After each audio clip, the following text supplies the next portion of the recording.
Senhor, meus irmãos, dando sequência na leitura, capítulos 24, 25 e 26 de Atos dos Apóstolos, ou também chamado de Atos do Espírito Santo, sempre relembrando, o único livro histórico do Novo Testamento. Paulo perante o tribunal do governador Félix. E 5 dias depois, o sumo sacerdote Ananias desceu com os anciãos, e um certo Tértulo, orador, os quais compareceram perante o presidente contra Paulo, e, sendo chamado Tértulo, começou a acusá-lo, dizendo: Visto como por ti temo tanta paz, por tua prudência se fazem a este povo muitos e louváveis serviços sempre e em todo lugar. Ó potentíssimo Félix, como todo o agradecimento queremos reconhecer, mas que te não detenhas muito, rogo-te, que conforme a tua equidade, ou seja, conforme a tua igualdade, conforme a tua justiça, nos ouça por um pouco tempo. Tendo achado este homem, é uma peste, olha do que ele foi chamado, hein?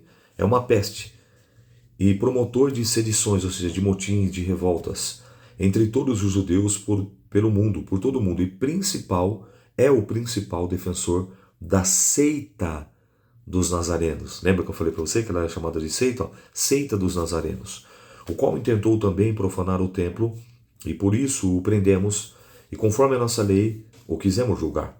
Mas, sobrevindo o tribuno Lisias, nolo tirou dentre as mãos com grande violência, mandando aos seus acusadores que viesse a ti, e dele tu mesmo, examinando-o, poderá entender tudo o que acusamos. E também os judeus o acusavam, dizendo serem essas coisas assim. Paulo, porém, fazendo-lhe ao presidente sinal que falasse, respondeu: porque sei que havia para muitos anos que dessa nação é juiz, com tanto melhor ânimo, respondo por mim. Pois bem, pode saber que já não há mais de 12 dias que subi de Jerusalém a adorar, e não me acharam no templo falando com alguém, nem amotinando o povo nas sinagogas e na cidade, nem tampouco podem provar coisas do que agora me acusam. Confesso-te isso, que conforme aquele caminho que chamam seita, assim sirvo a Deus de nossos pais, crendo tudo quanto está escrito na lei e nos profetas, tendo esperança em Deus, como esses mesmos também esperam, de que há de haver ressurreição dos mortos, assim dos justos como dos injustos. E por isso procuro sempre ter uma consciência sem ofensa, tanto para com Deus como para com os homens. Ora, muitos anos depois, vim trazer à minha nação esmolas e ofertas. Nisso me acharam já santificado no templo, não em ajuntamentos nem com alvoroços, como uns certos judeus da Ásia, os quais convinha que estivessem presentes perante ti, e me acusassem, se alguma coisa contra mim tivessem. Ou digam, esses mesmos, se acharam em mim alguma iniquidade, quando compareci perante o conselho, a não ser essas palavras que, estando entre eles, chamei: hoje sou julgado por vós acerca da ressurreição dos mortos. Então Félix, havendo ouvido essas coisas, lhe pôs dilação, dizendo: havendo-me informado melhor desse caminho quanto ao tribuno Lisias, tive descido então, tomarei inteiro conhecimento dos vossos negócios. E mandou ao centurião que guardassem em prisão, tratando-o com brandura, e que a ninguém dos seus proibisse servi-lo ou vir ter com ele. E alguns dias depois, vindo Félix com sua mulher Drúcila, ou Drusila, né, que era judia, mandou chamar a Paulo e ouviu acerca da fé em Cristo. E, tratando ele da justiça e da temperança e do juízo vindouro, Félix, espavorido, respondeu: por agora vai-te, e tendo oportunidade te chamarei. Esperando ao mesmo tempo que Paulo lhe desse dinheiro para que o soltasse, pelo que também muitas vezes o mandava chamar, e falava com ele. Mas passando 2 anos, Félix teve por sucessor Pórcio Festo, e querendo Félix comprazer aos judeus, deixou a Paulo preso. Capítulo 25. Paulo comparece perante Festo e apela para César.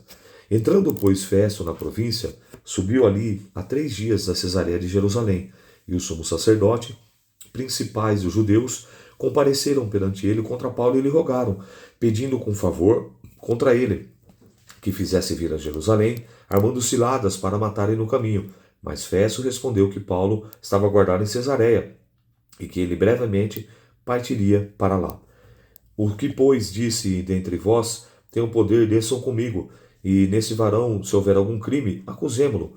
E não se demorando entre eles, mais de 10 dias desceu a Cesareia, e no dia seguinte assentou-se o tribunal, e mandou que trouxessem a Paulo. E chegando ele, rodearam os judeus e haviam descido de Jerusalém, trazendo contra Paulo muitas e graves acusações, mas não podiam provar.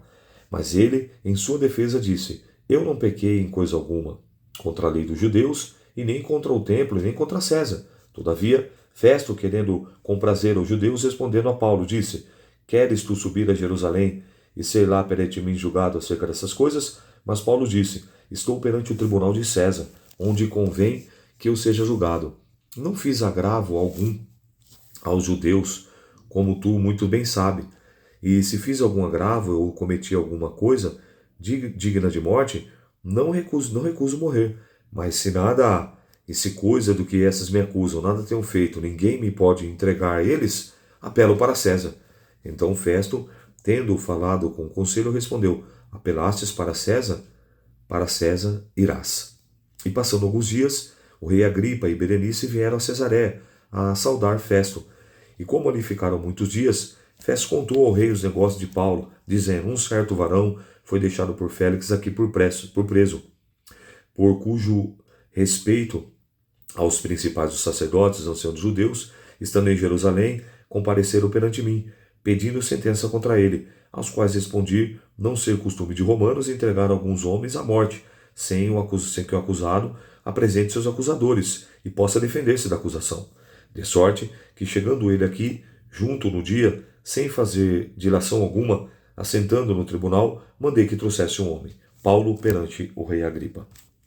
Acerca do qual, estando presentes os acusadores, nenhuma coisa apontaram aqueles que suspeitavam. Tinham, porém, contra ele algumas questões acerca da superstição e de um tal Jesus, defunto, que Paulo afirma viver. E estando ele perplexo acerca da Inquisição, dessa causa, disse que iria ir a Jerusalém e lá ser julgado acerca dessas coisas. E apelando para que fosse reservado ao conhecimento de Augusto, mandei que o guardassem até que o envie a César. Então Agripa disse a Festo: Bem quisera eu ouvir também esse homem. E ele disse: Amanhã o ouvirás. E no dia seguinte, vindo Agripa e Berenice com muito aparato, entraram no auditório com os tribunos, varões principais da cidade, sendo trazido Paulo, mandado por Festo. E Festo disse: Rei Agripa, e todos os varões que estáis presentes conosco, aqui vedes um homem que toda a multidão dos judeus me tem falado tanto em Jerusalém como aqui, clamando que não convém que viva mais. Mas achando eu nem que nenhuma coisa digna de morte fizera, e apelando o mesmo também para Augusto, ou seja, César Augusto, tá? Tenho determinado enviá-lo, do qual não tenho coisa alguma certa que escreva ao meu senhor, e por isso perante vós o trouxe, principalmente a ti, ó rei Agripa, para que depois de interrogar, tenha alguma coisa que escrever, porque me parece contra a razão enviar um preso e não notificar contra ele as acusações. Capítulo 26, dando sequência na leitura.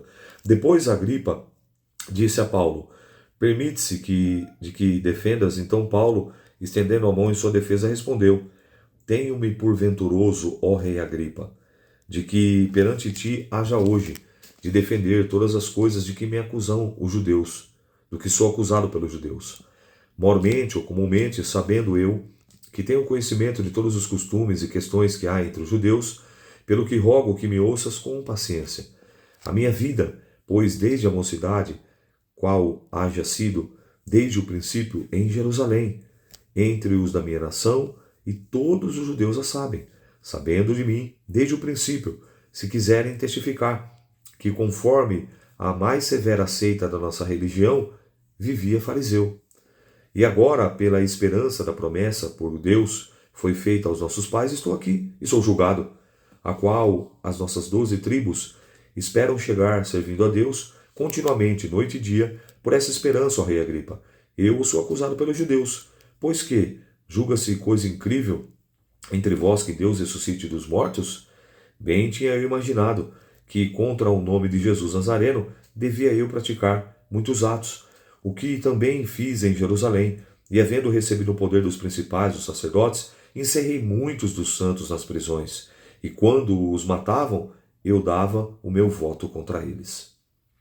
E castigando muitas vezes por todas as sinagogas, os obriguei a blasfemar, e enfurecido demasiadamente contra eles, até nas cidades estranhas os persegui, sobre o que indo então a Damasco, com o poder da comissão dos principais dos sacerdotes, ao meio-dia, ó rei, vi no caminho uma luz do céu que excediu o esplendor do sol, cuja claridade me envolveu a mim e os que estavam comigo, e caindo nós, todos por terra, ouvi uma voz que me falava em língua hebraica, dizia: Saulo, Saulo, por que me persegues? Dura coisa é recalcitrar contra os aguilhões. E disse eu: Quem é, Senhor? Ele respondeu: Eu sou Jesus, a quem tu persegues. Mas levanta-te, põe-te em pé, porque te apareci por isso, e por ministro e testemunha, tanto das coisas que tem visto, como daquelas quais te aparecerei ainda, livrando-te tu do povo e dos gentios, a quem agora te envio, para lhe abrires os olhos, das trevas os converteres à luz, e do poder de Satanás a Deus, a fim de que recebam a remissão dos pecados e sorte entre eles os santificados pela fé em mim. Pelo que, ó rei Agripa, não fui desobediente à visão celestial, antes anunciei primeiramente aos que estão em Damasco, em Jerusalém, e por toda a terra da Judéia, aos gentios, que se emendassem e se convertessem a Deus, fazendo obras dignas de arrependimento. Por causa disso, os judeus lançaram mão de mim no templo e procuram matar-me. Mas, alcançando o socorro de Deus, ainda até o dia de hoje, permaneço dando testemunho, tanto pequenos como grandes, não dizendo nada mais do que os profetas e Moisés disseram o que devia acontecer. Isto é, que Cristo devia padecer, e sendo o primeiro da ressurreição dos mortos, deveria anunciar a luz a este povo, aos gentios. E dizendo ele isso, em sua defesa, Festo em alta voz: Estás louco, Paulo? As muitas letras te fazem delirar. Mas ele disse: Não deliro, ó potentíssimo Festo, antes digo palavras de verdade e que são um juízo, porque o rei, diante de quem falo com ousadia, sabe essas coisas, pois não creio que nada disto lhe é oculto, porque isto não se fez em qualquer canto. Crês tu nos profetas, ó rei Agripa? Bem sei que crês. E disse Agripa a Paulo: Por pouco queres persuadir que me faça cristão? E disse Paulo: Porventura, a Deus que, por um pouco ou por um muito, não somente tu, mas também todos quantos hoje estão ouvindo se tornassem, quais eu sou, exceto essas cadeias. E dizendo ele isso, se levantou o rei, o presidente, Berenice e os que com ele estavam, assentados, e apartando-se dali, falavam uns aos outros, dizendo: Esse homem nada fez digno de morte ou prisões. Agripa disse a Festo: Bem podia soltar esse homem, se não houvesse o apelado para César. Então você vê que hoje é uma leitura histórica bem objetiva, que por si só narra a história, que Paulo ele vai sendo apresentado diante, de vários procônsulos, diante de várias autoridades, aí troca, agora entra Festo, aí ele viu que Festo intenta levar ele para Jerusalém, ele sabia que tinha uma trama contra ele, e ele apela para César, pelo fato de ter a cidadania romana, ele tinha esse direito de apelar para César. O rei Agripa e sua esposa vem com Berenice, e ali ele expõe, você vê, ele fala, ele prega, ele testemunha, ao ponto, você vê que o rei fala: Pô, você quer me convencer? Se pudesse, não só você, como todos, acerta essas cadeias, que me prendem a que ele estava preso. Então você percebe que Paulo, ele passou por várias lutas, por várias provas, e o que me chama a atenção é o momento em xeque aqui, quando ele é questionado, ele fala: tudo bem, se o que eles estão me acusando, eu sou digno de morte, que eu morra, mas se o que eles estão me acusando não há fundamento, que eu seja solto. Você vê a certeza, a convicção do que ele vai falar lá na frente, e alguns falam isso apenas da boca para fora. Para mim, o viver é Cristo e o morrer é lucro. Será? Então aqui Paulo prova isso, que lá na frente, quando ele pronuncia essas palavras, de fato, diante de um julgamento, diante de uma sentença que poderia sair contrária à sua vida, ele mesmo poderia pagar com a vida. E você vê que ele não isenta. Ele fala: olha, eu ajudei a matar muitos, eu dei o meu voto favorável para matar muitos. Ele testemunha. Só que agora eu tive um encontro com Deus. E eu estou seguindo a visão celestial que foi me dada, de pregar, de anunciar as boas novas de salvação. Então, se eu fosse tirar uma suma de hoje aqui desses 3 capítulos que nós lemos, era essa. E a sua vida? Será que você estaria disposto a sua vida, dar a sua vida pela causa de Cristo, por amor ao Evangelho, por amor às almas? É uma pergunta retórica, responda para você mesmo, tá bom? Essa foi a leitura de hoje, que o Espírito Santo nos ajude. Então nós vemos aqui para relembrar o capítulo 24, o capítulo 25 e o capítulo 26, tá bom? Deus te abençoe, a paz do Senhor. Eu sou o pastor Rômulo, um bereano de verdade. Deus abençoe.